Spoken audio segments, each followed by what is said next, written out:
one of the mentors with the apple pie robotics team. Glad to meet you. I'm Bob Balco, owner of this 34 Ford. It's an original steel car, fiberglass fenders. I built the car 30 some odd years ago. In California a couple times with it. I've been in Florida. I've been all over the country with it. It's got about 140,000 miles on it. That's why you can see it's got some nicks and stuff in the front end. And it's a real car and you drive it? Yeah, I drive it everywhere. It's got heat and air conditioning, power seats. Well, my kids are 25. My son just turned 25 last week, and my daughter's 28. I have pictures of them going with us to Lake George when they were like this high. I have a trailer that we used to put on the back to put the strollers and everything in, and we'd load them all up and go up there for the weekends. Now I just go with myself and sometimes my wife. But if I built this car completely myself, painted it, chopped the roof, put all the power windows. I did everything except the interior and the pinstriping. I'm just a car fanatic. I just like to do it. I hang around, and all these guys that are here are all our friends. We just kind of hang around together and just looking for something to do on a Thursday night. When did you start getting into cars from a classic car standpoint? How old were you when you started? I was 18 years old, and I had a motorcycle, and I traded it for a 1934 Ford pickup truck. And I worked on that, and I really wanted a nice car, and I couldn't afford to pay somebody, so I built it myself. And I did a lot of things 3 or 4 times over and painted it a couple of times, and it just evolved. That's how I learned to do it all myself. I do like 99% of the work myself, except for the interior. So all of the cars you own pretty much the same? You did a lot of work on them? Yes, I do all the work myself. I have a 32 Cabriolet. It's an original 50s car that I put a track nose on. I built the chassis and stuff myself. It's almost finished. I've been like all summer just trying to finish a few odds and ends, but about a month or more than that, I'm going to go to Mississippi with my wife. They do a big thing down there called CruiseInterviews8. There's about 8,000 cars, and it's the same thing. It's with the road tour through Street Rodder magazine again, and he sets up hotels and different venues, different private car collections and things to see. So once you get into it, there's a ton of stuff to do. There's always meeting new people, and it's just like I say, I've been doing it since I was 18 years old. Mm-hmm. I just turned 65. So, and I don't plan on stopping. Well, we appreciate you taking the time to come down here and share this vehicle with us. Are you aware that we hold this show in October 21st, called Spooktacular? Now, it's not done here. Okay. It's done at Moroso Performance Products, just down the road here. And it's our really big show with prizes and stuff. I'll try to make it. Keep that show in mind. If you're back and can make it, we'd love to have you. I'll try to make it. Thanks for spending the time. Thanks for interviewing me. Have a great day. I'm Scott, one of the mentors with the apple pie robotics team. I'm Ed Wadowski from Bristol. Ed, glad to meet you, and this is a great vehicle. I have my eye on it when you first drove in here, and you and I had a chance to talk just a little bit. It's kind of got a history, so tell us a little bit about how you came to own this vehicle. Well, it was my father-in-law's farm truck, and my wife used to deliver milk in it with him, with the milk cans in the back. He had a dairy farm. So farmers always kept everything. So it was in the barn when I got married, and I was going to restore it. Well, he bought a new tractor, and for farmers, tractor takes preference over trucks.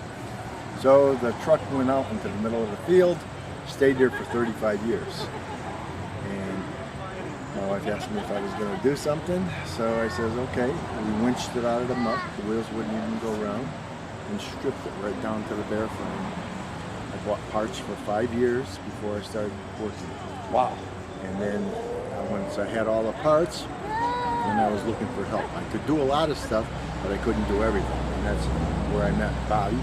And Bobby did a lot of the fabricating with me and showed me how to do a lot of things.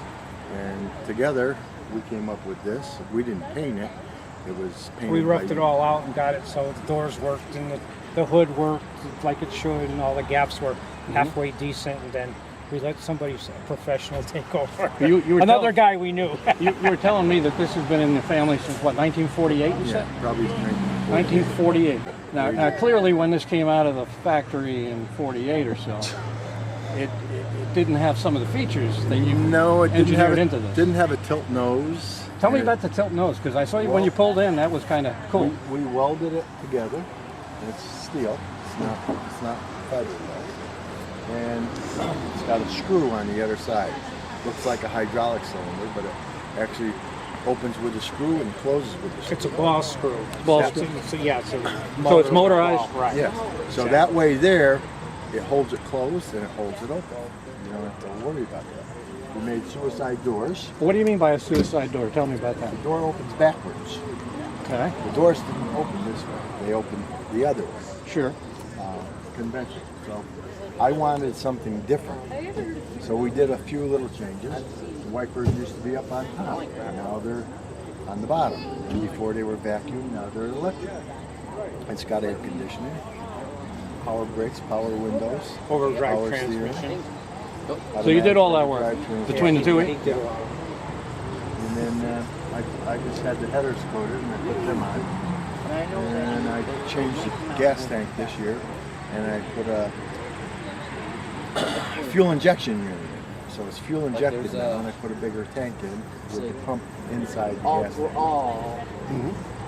Now the bed is kind of impressive all by itself. And on the back part of the bed, it's polished stainless. So if you look from the rear of the truck, it looks longer than what it really is. As you look at it. Yes. I just thought it was longer. It's a mirror finish. So, Well, most people do a 6-foot bed, and this is an 8-foot bed. So a lot of people, when they hot rod vehicles, they use the shorter bed because it makes more of a hot rod. And he wanted to make it like it was, so it's an 8-foot bed. It's long to start with, and then you did that. It makes it look even longer. it's actually only 93.5 inches. It needs another inch and a half. But it works good. Well, it's a beautiful machine. We appreciate you coming down and sharing it with us, because you came all the way down from where? Bristol? And He came from Plainville. so you had a bit of a haul. In October 21st, we run an event at Moroso Performance Products. Eventually, we get some Moroso headers, valve covers on this machine too. Or maybe Also oil pan. oh, you do? It is? Does that? Well, great. But on October 21st, we have an event called Spooktacular. We give out a few prizes. It's a pretty nice event. There'll be upwards of 150 cars there. So you're certainly invited. We'd love to have you come down. This will be one of the class machines. Now, it's Halloween themed. Some people come down a little in some costumes, not mandatory. My car fits right in the colors. It does. It does. So, again, keep that on your docket, and hope to see you down there. Thanks for visiting us. Thanks Bob? for interviewing us. Nice to meet you.